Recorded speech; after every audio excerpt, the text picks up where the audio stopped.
Akala ko pag naabot ko to, magiging masaya ako. Kaso nagkamali ako.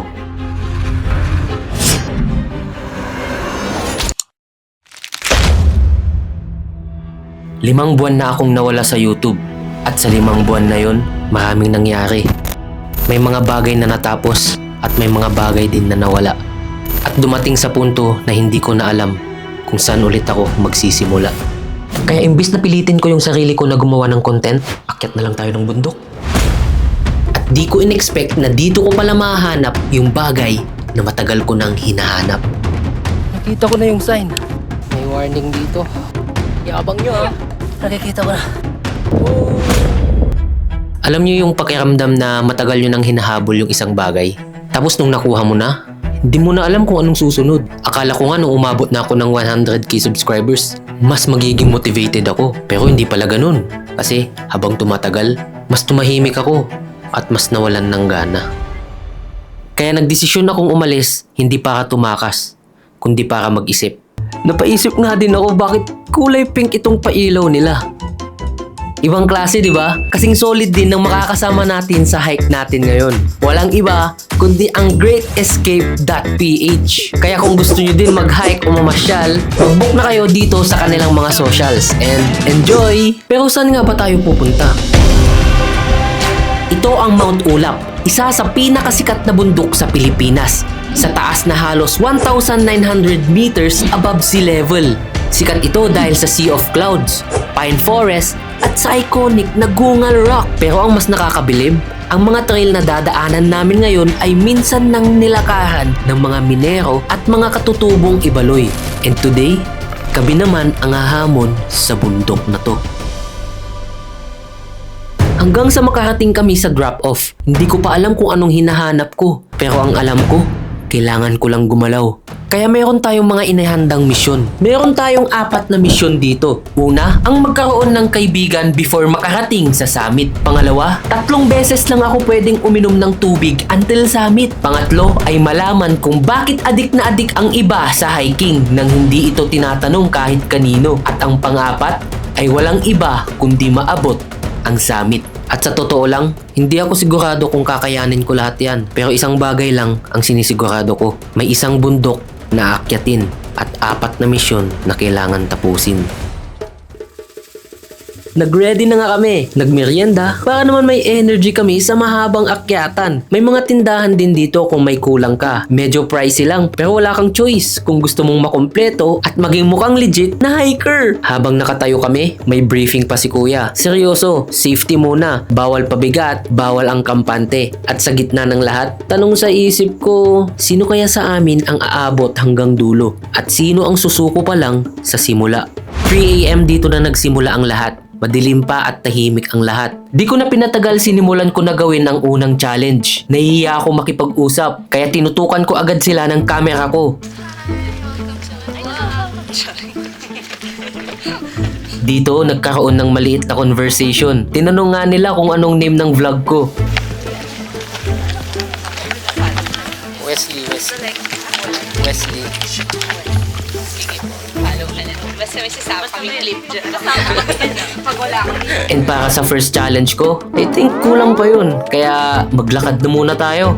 Mukhang handa na ang lahat, pero ang totoong laban, ngayon pa lang magsisimula.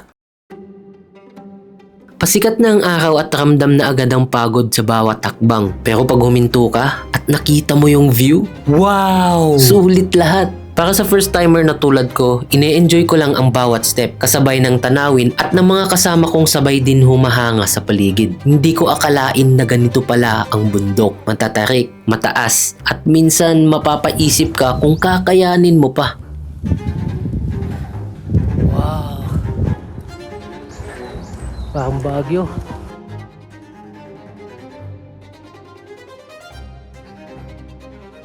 Maya-maya, huminto kami dahil na-delay yung iba naming kasama. At siguro sign na yun para magpahinga. Warm up pa lang yun. Sa totoo lang, gustong-gusto ko na uminom ng tubig dito. Kaso kailangan kong tiisin dahil nagsisimula pa lang kami. Kaya pinili ko na lang umupo at magpahinga. Pero alam mo ba ang tunay na pahinga? Minsan hindi lang nakahiga o nakaupo. Yung pagyakap sa puno, ginagawa ng ibang hikers bilang forest bathing o Shinrin-yoku. Kailangan yakapin ng puno. Tapos may sumama sa'yo kape. Sana. Sabi ng studies, nakakatulong daw to magpababa ng stress, heartbeat at anxiety. Parang kinokonek ka ulit sa kalikasan. Kaya minsan, hindi lang view ang nagpapahinga sa'yo, pati yung katahimikan ng paligid.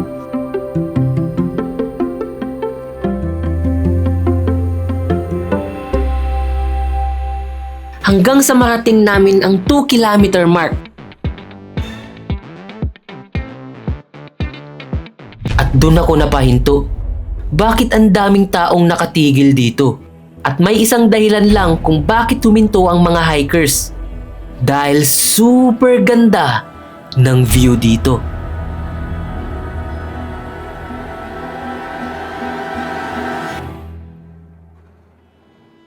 Habang sila busy sa pictures, ako tumabi muna. Tahimik lang, pinagmamasdan yung paligid habang ramdam ko pa yung pagod. Pero unti-unti siyang nawawala. Kasi sa ganitong lugar, kahit gaano ka kapagod kanina, mapapalitan agad yung pagod mo pag nakakita ka ng ganitong klaseng mga tanawin. Yung tipong ayaw mo itong lagpasan. At dito ko na-realize na hindi ka pinapahinto ng pagod. Pinapahinto ka ng tanawin na ayaw mong mawala sa paningin mo. Hi! Pag yan kuya, wala sa Nakikita ko na yung 3 kilometers. Medyo malayo pa ang lalakarin papunta sa Ambanao Poway Peak. Around 1.6 kilometers pa. Hindi namin minadali ang bawat hakbang kasi sa gitna ng pag-ahon, bigla kaming napahinto. Hi! Strawberry picking. Sorry. Sarap. Ang tamis. Ay, ang asin. Gusto niyo po? Nakita silang strawberry dito. Mamaya tikman natin yun. Nasa? Asim. Asim. May pulok! Asin. Asin. Matamis. Ay! Ay! Inubos mo na lahat eh. Hindi ka na nagtira eh. Give chance sa other cake. Ay, mayroon pa dun. Patikim naman. Tikman daw natin. Go! And I think because of these strawberries, nagawa ko na ang first challenge. Meron na akong mga kaibigan. Napagtanto namin, hindi pala siya yung legit na strawberries ng La Trinidad. Mukhang wild berries lang siya sa bundok. Oo, maganda tingnan, pero hindi lahat safe kainin. Kaya balik ulit sa lakad. Tuloy ang ahon papunta sa susunod na bahagi ng trail. Wow, ang ganda. Ang ganda. Ang ganda ng model! Pero habang tumataas kami, unti-unti mong mararamdaman yung pagbabago. Humihina yung usapan, mas humahaba yung pahinga, mas bumabagal yung bawat hakbang. Walang sobrang nangyayaring moment, pero doon mo marirealize habang hinihingal ka na parang ang liit mo pala dito at ang laki ng mundo sa harap mo. Yung tipong lahat ng problema mo sa baba, biglang nagiging tahimik habang nasa taas ka. Dito na tayo sa taas. Pero hindi pa ito yun. Grabe. May mga sandaling wala kang sinasabi. Kasi sapat nang makita mo lang lahat itong mga tanawin na to. Hanggang sa unti-unti naming naabot yung Ambanao Poway First Peak.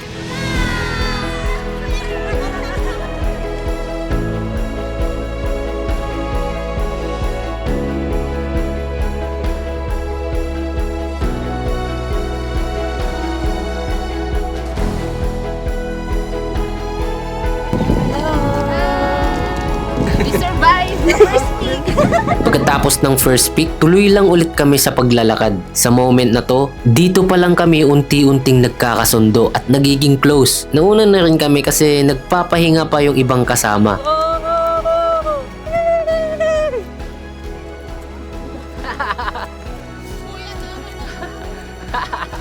Kaya habang tumatagal, parang kami na rin yung nabuo. Yung banding na hindi pinilit. Kusa lang nangyayari habang sabay-sabay humahakbang sa trail. Walang masyadong seryosong usapan. But that's when everything just feels right. Yung tipong kahit pagod, tatawa pa din. At kahit hingal na hingal, may kwento pa din.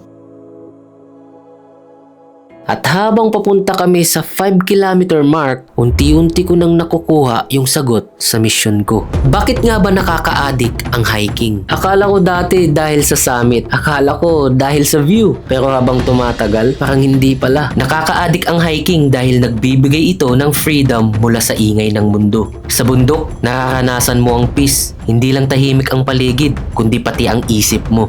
4 kilometers pa lang kami. Ba ako napapagod. Kayang-kaya pa to guys. Hanggang 9 kilometers to. First time ko lang mag-hike pero nakaka-enjoy siya guys. Kala mo malakas pa yung boses, wala na. Pagod na. Ha! Let's go. Sa bundok, nakakahanap ka rin ng escape. Hindi para takasan ng problema, kundi para makahinga at bumalik ng mas magaan. Bawat ahon ay isang challenge na nagpapaalala na mas malakas ka kaysa sa iniisip mo. Adventure dahil walang dalawang bundok ang magkapareho at bawat isa ay may sariling kwento. Hindi ko na sila makita guys. Masyado na sila malayo, nahuli na ako. Kaya natin ko, let's go! Let's go! Come on! Maabutan din natin sila. Tignan nyo yung nilalakaran ko. Ganda oh. Nature trip yan boy. Wow. Ganda. Connection sa kalikasan, sa mga taong kasabay mong umahon at sa sarili mong mas lalo mong nakikilala. Kaya siguro nakaka-addict ang hiking dahil sa bawat bundok na naaakyat mo, may parte ka ring natatagpuan sa sarili mo. Nakalahati na nga namin ang pag-akyat papuntang summit. Natapos ko na rin ang 2 misyon. Maybe it's time para uminom na ng tubig. Kasi sa puntong ito, super uhaw na talaga ako. Mahaba-haba pa ang lalakbayin namin. Hindi ko na malayan na narating na pala namin ang second peak. Dito may mga nagbebenta ng merienda at dahil sobrang init, napabili kami ng ice candy. Simple lang pero sobrang sarap sa pakiramdam habang nakatingin ka sa ganitong view. Sa itsura namin, halatang pagod na talaga kaya nagdesisyon na rin kaming magpahinga. Habang hinihintay yung pila para magpa-picture sa Gungal Rock. Habang papalapit yung turn namin, ramdam mo yung excitement ng lahat. Kasi ito na yung isa sa pinaka-iconic na bahagi ng Mount Ulap. Yung tipong kahit pagod ka na, mapapatayo ka pa rin para makita mismo kung gaano kalaki at kahanga-hanga yung Gungal Rock sa personal. Pero alam mo ba kung bakit ganitong itsura namin?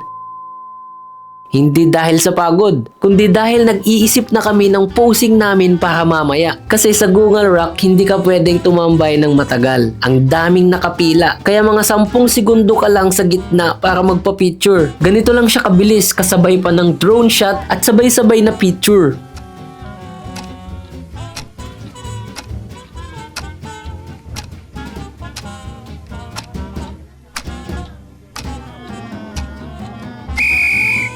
Kaya minsan, hindi mo alam kung anong pose ang gagawin mo. Pero kahit ganun, naitawid din namin lahat. Bilis nun. At ito ang naging resulta ng akin.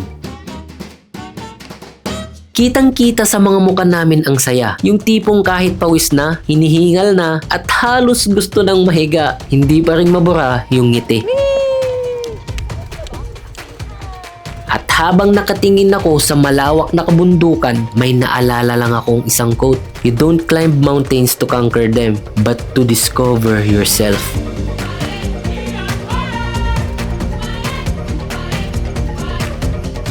At siguro hindi lang ito tungkol sa Mount Ulap. Minsan yung mga problema, takot at pagod na matagal mong pasan, hindi pala para dalhin habang buhay. Kailangan mo lang pala silang harapin. At kahit 1.1 kilometers na lang ang natitirang papuntang summit, hindi namin alam kung magiging madali pa ba ito o may huli pang pagsubok ang bundok. Pero sa sobrang excited naming marating ang tuktok, mas lalo kaming napagod. Pagod na ka. 6 pa lang. Kaya nagpahinga muna kami sandali. Selfie! Alam selfie. Ay, ano na video? Video lang. Alam mo naman vlog.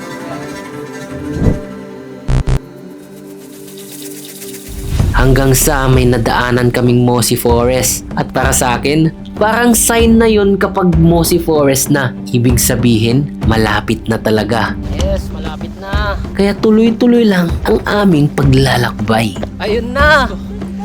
At paglabas namin sa masukal na bahagi ng kagubatan, biglang bumungad ang napakalawak na kabundukan.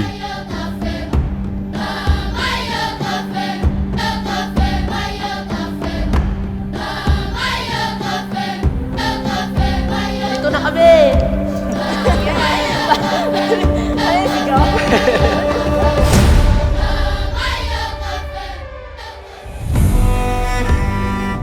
Pero teka, hindi pa pala tapos. May isa pang huling akyatan at habang unti-unti naming naakyat yun, doon ko naramdaman ang halo-halong emosyon, pagod at excitement. Guys, malapit na tayo. Nakikita ko na. Nakita ko na yung sign. Sa bawat takbang, unti-unti ko nang nasisilip ang summit.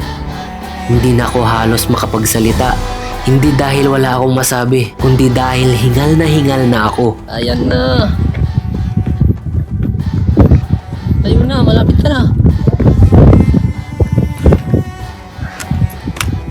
Kaya? Dito na tayo.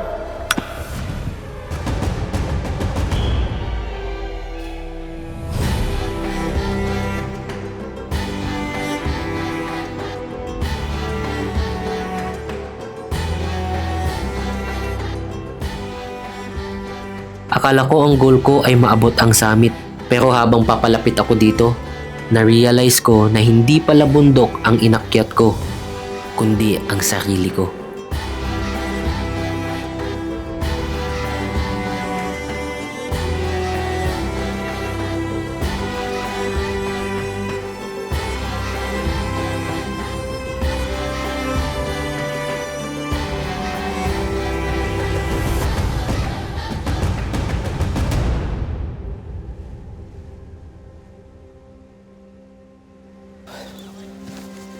Tignan nyo yung pababa. Ayun. Akala ko kapag naabot mo na ang summit, tapos na ang challenge. Pero mali pala. Kasi pagkatapos ng tuktok, may halos 3 kilometro pang traverse pababa. At maniwala ka, mas ramdam mo ito sa tuhod. Ayoko na magpanggap. Huwag ka na magpanggap. Kailangan mo na niya. Ako din. Hindi na. Nadulas-dulas ka na kanina.